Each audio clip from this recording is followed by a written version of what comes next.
Fanfic Corner, presented by Animal Girl. How to Train Your Pokemon, Chapter 1, 6 Strange Creatures, written and read by Animal Girl. Okay, now before we get started, I'd just like to say one thing, and that is as a point of reference for those of you who watch Race to the Edge. This chapter will take place a few weeks before the Race to the Edge episode, Maces and Talons Part 1. All other chapters following this one will take place sometime after Maces and Talons Part 2.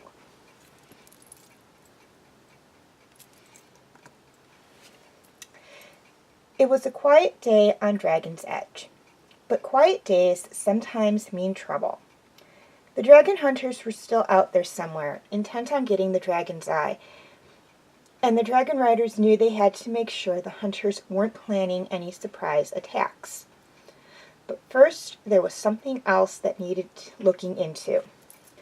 Something was getting into their storage area and stealing their food. Whatever it is, it went this way, Hiccup said after studying the drag marks. Tracking was one of the things he had been good at prior to making peace with the dragons. Could it have been a dragon? Astrid asked. She and Stormfly had gone with Hiccup and Toothless, leaving the others back at the base. See that? Hiccup said, pointing to something in the drag mark. That's a paw print. Dragons don't leave paw prints like that. Whatever it isn't a dragon.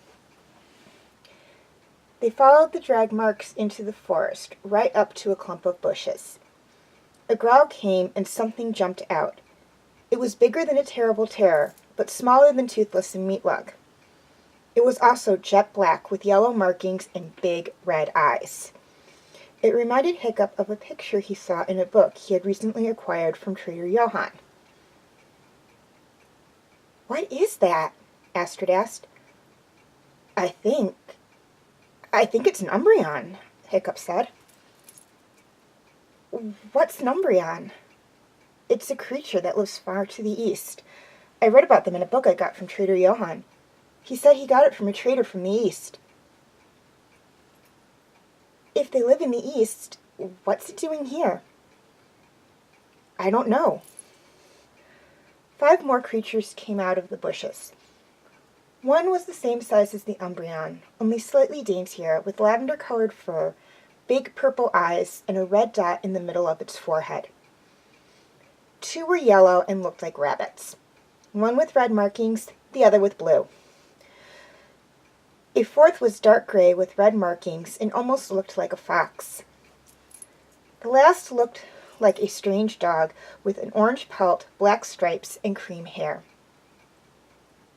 What are those? Astrid asked. I think that's an Espeon, and that's a Plusle, and the other's a Minun. And I'm pretty sure that's a Zorua, and that's a Growlithe. Are they from the east too? They are, but I have no idea how they got here. All 6 looked hungry, and the Umbreon was limping on what looked like a badly injured leg. Not wanting to leave them to starve, or be killed by a dragon, Astrid and Hiccup decided to take them back to the edge.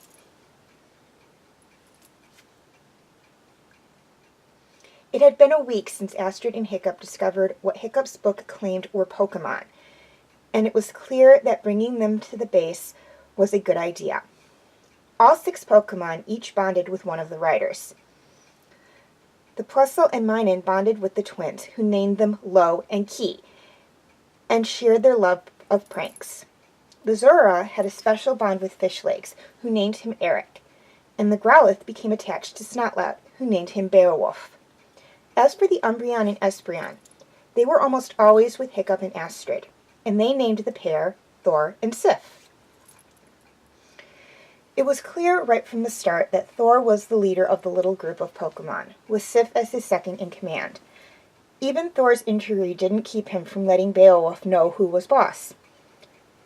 After bringing them back to base, Hiccup had checked Thor's injury and discovered that the lower half of his left hind leg had been broken and hadn't healed properly.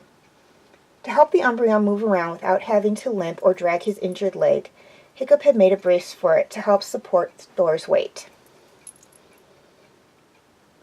The Pokemon didn't seem bothered by Toothless and the other dragons either, each one bonding with the dragon partner of their chosen human. But the question still remained. How did they get this far west?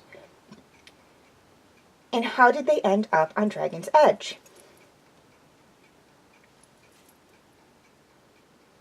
Heather watched the riders and their dragons and Pokemon from a distance. She knew she had made the right choice bringing them to the edge when she rescued them from Vigo.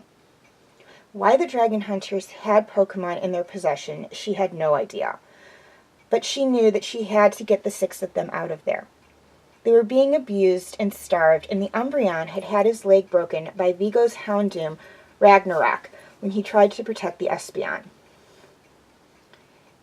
If they had stayed much longer, they would have been killed. Fortunately, she knew her friends would take them in and look after them, offering them a much better life than they had. However, she knew sooner or later Vigo would discover where his missing Pokemon had gone. She could only hope that they would have their strength back to help the Dragon Riders when the time came. Okay, thank you for watching. Now,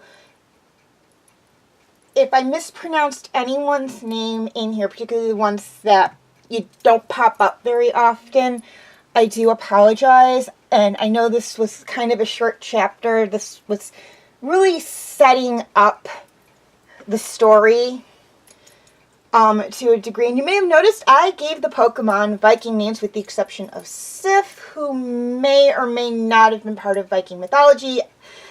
But she is part of Thor in the Marvel Universe. I thought, okay, it works to a degree, and I couldn't think of any other Viking warrior maiden names, and I didn't want to name her Valkyrie. So, again, if I mispronounced anything, I apologize. And that's about it. Again, Chapter 2 will be coming as soon as I have it written.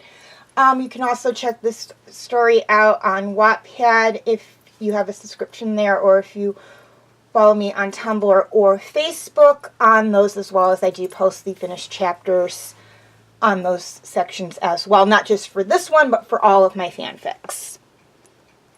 Okay, and before I sign off, one more thing I'd like to touch on, and that is if any of you out there are fanfic writers and you would like me to do a reading of one of your fanfics on Fanfic Corner, you can send it either to my Tumblr account, which is Anime Princess 1, or my Facebook page. I will have both links in the description section. However, there are a few requirements to make things kind of fair for everyone. First off, please be sure to include your name in the fanfic so I can credit you. If there's no name on the fanfic entry, I won't be doing a reading, and that is just solely so I can credit the author. I don't want to have to write author unknown. That's just not fair to the author of the story. Secondly, please note, if it is long, I will divide it up into parts like I do with my fanfics. I do like to keep these like under an hour, 30 minutes max, if at all possible. Secondly, try to keep it clean. By that I mean no graphic violence, graphic anything, inappropriate language, swear words, that kind of stuff, inappropriate situations.